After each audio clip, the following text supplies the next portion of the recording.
Francis Chan, 3 Bible verses and the Eucharist.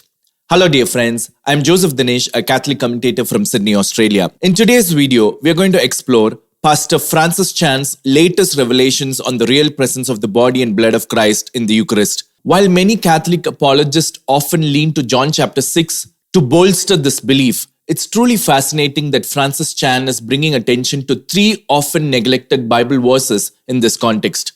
These insights could potentially reshape our understanding of this sacred sacrament. So whether you're a Catholic or a Protestant, please read these 3 verses and give the attention they deserve before hastily dismissing the profound significance of the Eucharist as merely symbolic. So let's dive into today's discussion with an open heart and mind.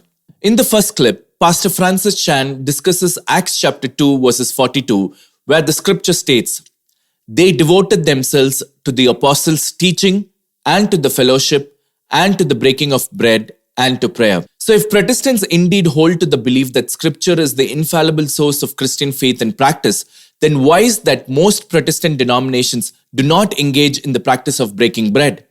Secondly, if it was merely a trivial ritual or symbolic, why did the early Christians devote themselves to it? Moreover, in the scriptures, the breaking of bread is mentioned alongside apostolic teaching, fellowship, and prayer. Isn't that significant? Number 1 was Acts chapter 2, verse 42, when it talks about those early believers and they devoted themselves to apostles' teaching, to prayer, to fellowship, and the Lord's Supper. They devoted themselves to the Lord's Supper. And yet over there, like that was normal to them. Like they loved it. And I right then I was convicted and I knew that actually sounds right and biblical and honoring to God. If God's looking down and they're looking at one place and going, oh, this speaker and this speaker and this band are going to be there, let's go.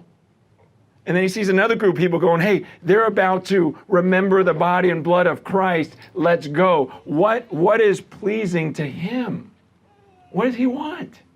A crucial point emphasized by Francis Chan is the similarity between the Eucharistic gathering in the Catholic Church and the breaking of the bread described in Acts chapter 2. More importantly, the devotion of the early Christians to this practice implies a profound significance beyond mere symbolism.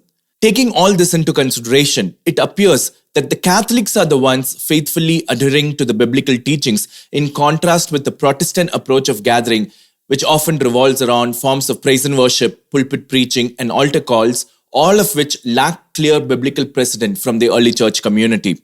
Well, that leads us to the next clip in which Chan is discussing 1 Corinthians chapter 11 verses 27, where the scripture clearly states, "Whoever therefore eats the bread or drinks the cup of the Lord in an unworthy manner will be guilty concerning the body and blood of the Lord." In the context of this verse, Chan raises 2 significant questions. Firstly, nowhere in the New Testament does Paul provide such a dire warning for improper conduct. Secondly, if the consumption of the body and blood of Christ was merely symbolic, why should such a grave warning be necessary? Let's listen. I always read that passage and I'm going, wait, Paul says this is why some of you died. This is why some of you are sick right now. I'm going, whoa. He doesn't say that with anything else in the New Testament. No. He says right here, here's why some of you have died. Here's why some of you are sick. It's because you didn't recognize the body and blood of the Lord. And I always thought that's a severe warning. I mean, before coming here, how many of you went to churches where they seriously warned you, be careful, because you could die doing this. And I'm going, how come no one warns about that? And say, hey, be careful how you do this, because you do it in the wrong way. There's a judgment that can come upon you that could lead to sickness and to death. See, we don't want to say that publicly because it sounds weird. It sounds terrifying. It doesn't sound like what you came to church to hear.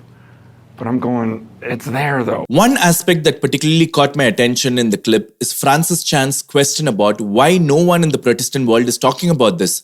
When was the last time you heard a Protestant preacher preach on this verse? Could the resistance be because this verse directly indicates the real presence of Jesus in the Eucharist, and the pastors don't want to preach on this because it will directly challenge their theology and in turn evoke a sense of curiosity among the congregation?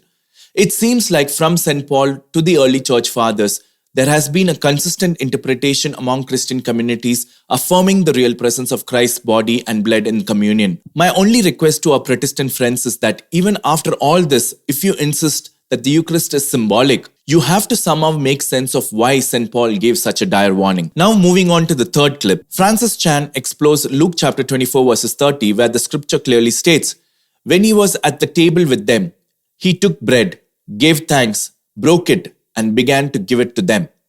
Then their eyes were opened, and they recognized him, and he disappeared from their sight."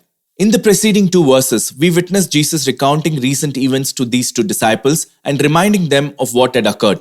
Despite this, they remained oblivious to his identity until he broke bread with them. In the upcoming clip, Francis poses a compelling question. If the disciples only recognized Jesus upon the breaking of bread, could it imply that something supernatural rather than merely symbolic transpired in that moment? Let's listen. But they still didn't know who he was. Isn't that crazy? Jesus himself was teaching them better than anyone on earth could teach them, explained everything from Moses through all the prophets and explained why Jesus had to die. And they're just going, wow, that was amazing, that's amazing, that's amazing. They get to the house, they don't recognize him. Then the moment he breaks the bread, something happens. Something happened in the breaking of the bread. There was that's why these early believers were devoted to this, because they're saying there's something that happens. Jesus prayed, and then the bread broke, and then there was something. This is how, Paul says, this is the way you declare his death until he returns. This is the way we proclaim it. The way we proclaim it is not, let's get the best speaker to explain the gospel. No, because Jesus himself was explaining the gospel on the road to Emmaus. It was just when he broke the bread, there was something that happened. When he blessed that bread and that cup and he began it, suddenly their eyes were opened.